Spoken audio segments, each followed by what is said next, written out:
Our mother abandoned us and father found new love. But for some reason, my sister hated this woman, and it started a sequence of family drama. I, 23 male, have two younger siblings, Anna, 21 female, and Chloe, 19 female. We've always been close. Our parents split up when I was 9, and our mom became pretty much a deadbeat. I've seen her maybe 5 times in the last 10 years. So my dad, 50, raised us, and it's pretty much always been us and him. Even after he started dating Fiona, 44 female, when I was 15, our dynamic stayed mostly the same, and there were pretty much no issues aside from some adjusting. Chloe recently moved out after living at home for her first year at college, and a few months later, my dad announced that he and Fiona were engaged and going to get married.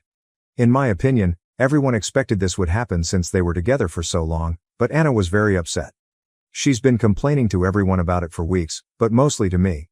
She says it's like he was just waiting for us all to grow up and get out of the house so that he could move in with his new woman and be a family with her instead. She also doesn't like that there's an almost 7-year age gap between them because he and our mom were high school sweethearts, and our mom was actually a few months older, so she feels like our dad is replacing her with a younger model. As a side note, she's never liked Fiona because she was still hoping my parents would get back together when he and Fiona started dating. Mom was less of a deadbeat then. Anna also thinks there isn't much passion between them because every time she was over at our place, they barely touched and just treated each other like polite acquaintances since we were kids. She also doesn't see why he has to move her in before they're even married because Fiona is financially well off and doesn't need the stability. She wants to be able to spend this summer with just our dad and us, without anyone else moving in yet. She told me the other day that she's planning on trying to set him up with one of her friend's single moms instead, who she feels is much more age-appropriate and likable than Fiona and whom she thinks he'd have more chemistry with.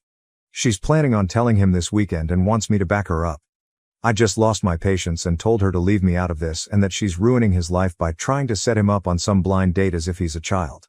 She started crying and told me all she wants is what's best for him because Fiona's the wrong woman and he's making a mistake, but I said I don't see how this would help when he's already engaged and that she's being stupid. She called me an asshole for being so harsh and hasn't talked to me since then. I admit part of me is also bummed that we won't have as much of my dad's time anymore and that things are about to change dramatically, so I wonder if I should have been more validating or supportive of Anna, but I just don't think our dad did anything wrong or that talking him out of this will do any good. AITA? ETA. The main reason I'm second-guessing myself is because I too would love another summer with just our dad, but I have my own place now, so it's not like I have nowhere to go if things get unbearable with Fiona here. I don't think they will. She's always let us kids do our own thing, so it's not that big a deal to me. I also do see where Anna's coming from about him and Fiona not being very romantic in front of us. Our parents were much more touchy-feely. I don't know if this means she's the wrong woman or not, but to be honest, since my dad doesn't seem to care, I don't either. I don't see her as another parent or anything, but we've personally never had a problem with each other, and I don't think Chloe does either.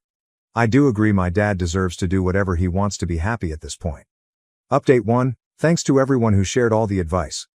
A lot's gone down, so I thought I should update. I tried talking to Anna once more about not doing this blind date thing, but she refused. So, as folks suggested, I went and told my dad I had to warn him about something. Here's where I maybe messed up a bit. Fiona was there, and maybe I should have said it privately, but there was no time. He asked what was wrong, and I just couldn't get the words out, so I said it's about the engagement and that it was best he heard it from Anna. Well, of course, he went to her room to get her. We all sat in the living room. Chloe was already watching TV there, and after some coaxing from him, she just exploded and started crying. It wasn't fair, things were happening too fast, he just decided to get engaged without even consulting us, and we were just supposed to go along with it like we're still children. She said we never consented to our mom leaving us and had no say in them getting back together, so we should have at least had a say in who he started dating next. Please note this isn't what I personally feel. Anyway, my dad just looked shell-shocked. Seeing his face made me feel god-awful. He looked silently at Fiona. She suddenly burst into tears. This scared me because I've never seen her cry. My dad's rarely weepy, and I've even seen him cry more. Dad held her hand, and she just kept sobbing. I told you, I told you. I felt worse. One nice thing was Chloe got emotional to see this, so she actually went over and gave Fiona a hug. I felt like doing it too but thought it'd be weird. My dad hugged Anna and said he was sorry he never realized how she felt. He said it's too late to set him up with anyone. I managed to have Anna add this. If he was going to be with anyone, it would be Fiona, but if this engagement was really hurting her, the two of them would talk about whether it can be postponed. He did say it's a done deal, she's moving in this summer though, since she already ended her lease and made arrangements. Long story short, he arranged family therapy.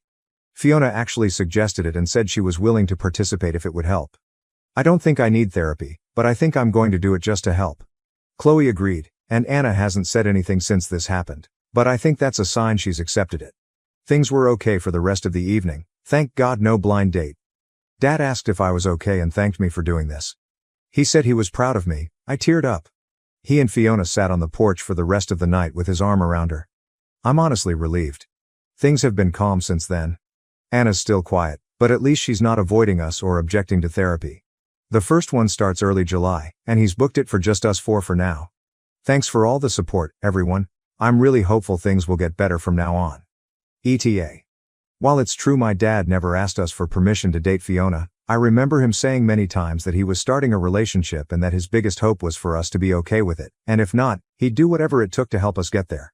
We weren't necessarily thrilled, but I know none of us had objected, though maybe Anna just didn't think it would stick, I don't know. I also don't think they should have to postpone the marriage, but if that's what everyone sees fit to do, I won't object.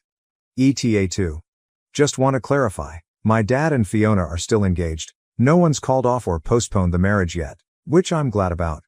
Postponing was just something my dad suggested in order to take more time to help Anna if it was needed, but they're definitely still getting married, and he made it clear he'd never marry anyone but her. I did make it clear during the whole confrontation that these were just Anna's thoughts and I don't share them. Update 2. Hopefully the last update. Once again, lots has gone down. I want to first say thank you again to everyone who sent support. Trying to deal with all this when I wanted no part in my sister's schemes has been exhausting. So, we had the therapy, 2 sessions so far. All 4 of us went, but as everyone expected, the therapist quickly figured that Anna had deep-seated issues and needed individual therapy too. So, we've rearranged for family therapy to be bi-weekly while Anna will go weekly. She's still been quiet outside of the sessions but has cooperated.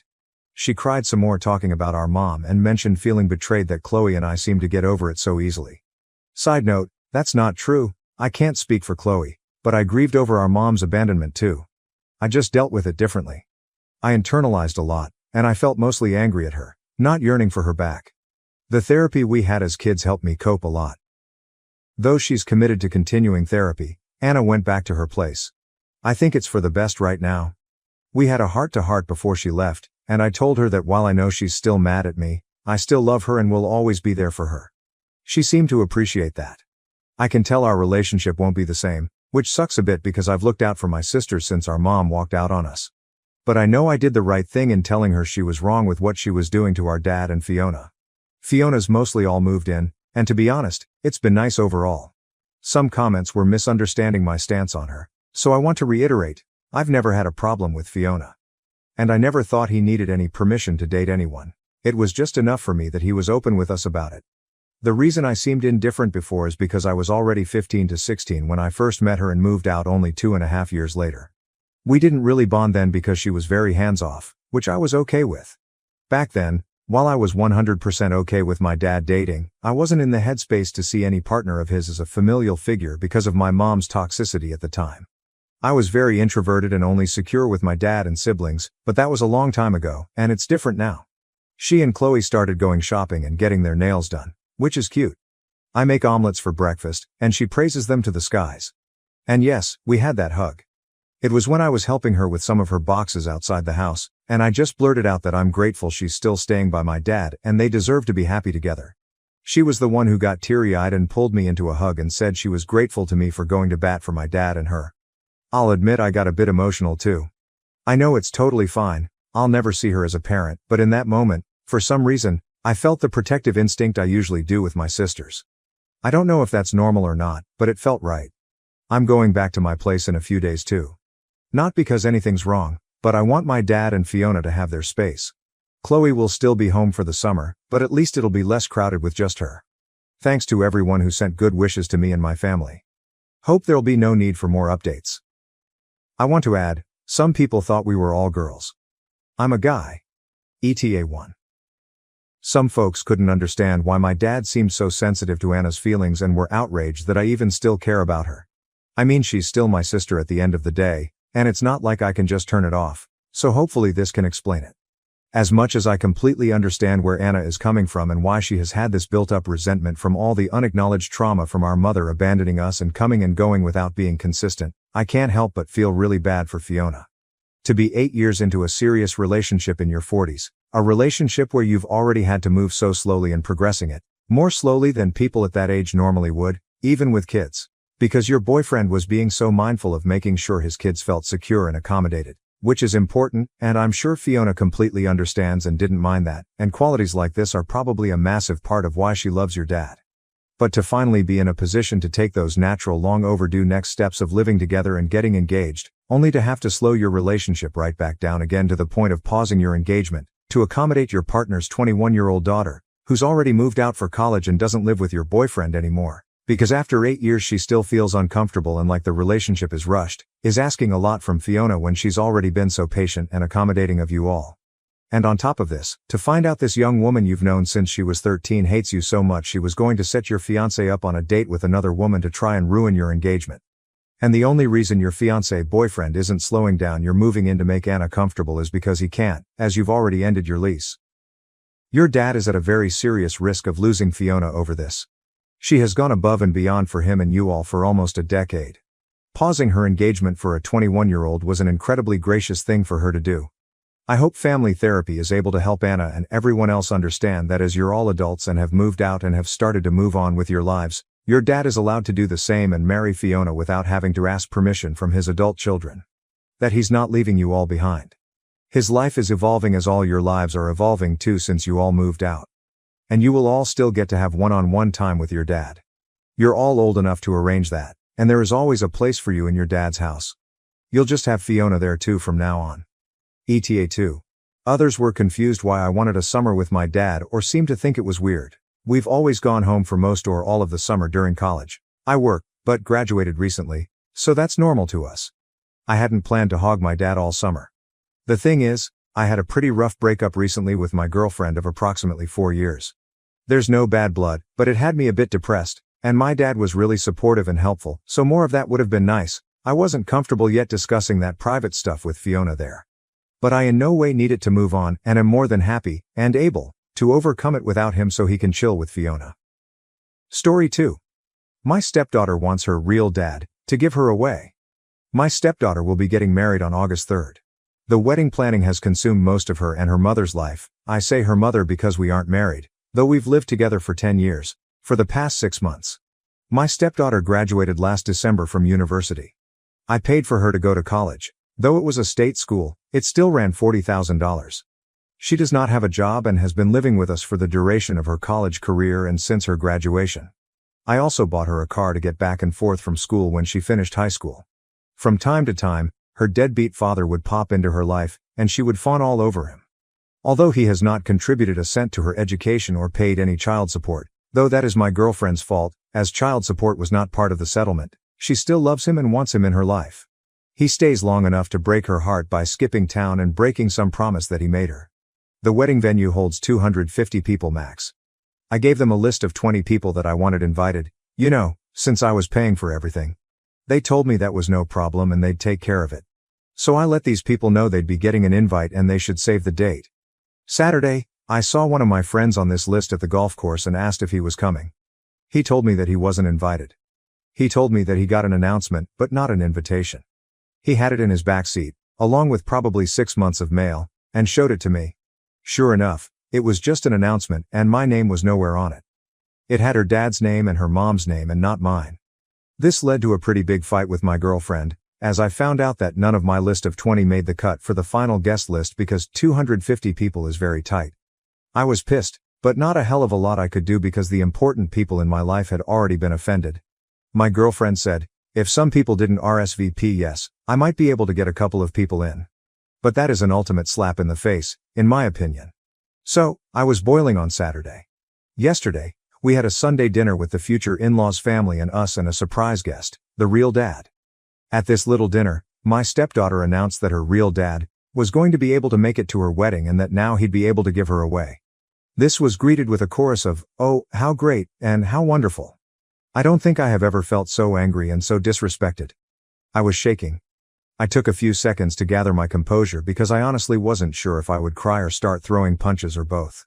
Once I was sure I'd be able to speak, I got up from my chair and said I'd like to make a toast. I can't remember exactly what I said, but the gist of it was this. I'd like to make a toast. The sound of spoons against glasses rang in my ears. It has been my great pleasure to be a part of this family for the past 10 years. How sweet. At this point in my life, I feel I owe a debt of gratitude to the bride and groom because they have opened my eyes to something very important. Confident smiles exchanged. They have shown me that my position in this family is not what I once thought it was. And now a glimmer of confusion and shock began to spread on the faces in the room. Though I once thought of myself as the patriarch or godfather of the family, commanding great respect and sought out for help in times of need, it seems instead that I hold the position of an ATM, good for a stream of money, but not much else. As I have been replaced as host, both on the invitations and in the ceremony, I am resigning my financial duties as host to my successor, Real Dad. So cheers to the happy couple and the path they have chosen. I finished my drink. You all can let yourselves out. Is this selfish? I'm supposed to shell out 40 to 50 grand for a wedding that I can't invite anyone to? That I am not a part of? I'm so done with this crap. I'm done with my stepdaughter. I'm done with my girlfriend. I transferred the money out of our joint account last night. She has not had a job since she moved in with me. This morning, I called all the vendors I had written checks for deposits to refund my money. At present, it looks like I'll lose around $1,500 for the venue, but the other vendors have been great about refunding. TLDR. You want your real dad to be on the invitation, to give you away, and to sit at the head table? Fine, your real dad can pay for everything too. Update 1. The immediate aftermath was a tantrum and people sitting there mumbling while not actually saying anything to me, but to each other. After much yelling with the girlfriend about me being selfish, I spent the night in my home office, and no one knocked on my door, not once. Today's aftermath is kind of depressing for me. My girlfriend brought me the bride's wedding planner to show me how much work I was ruining. I thumbed through it, found a page in the music section for father-daughter dances. All of the songs were catered to Real Dad's taste. So I thought they were just being disrespectful, but now I'm feeling like they never really gave a crap at all, especially since the menu included 2 ingredients I'm allergic to, which actually made me laugh. Either way, I'm glad to be done, returned the planner, and asked her when she and the bride could move out. Also, I never promised to pay for the wedding.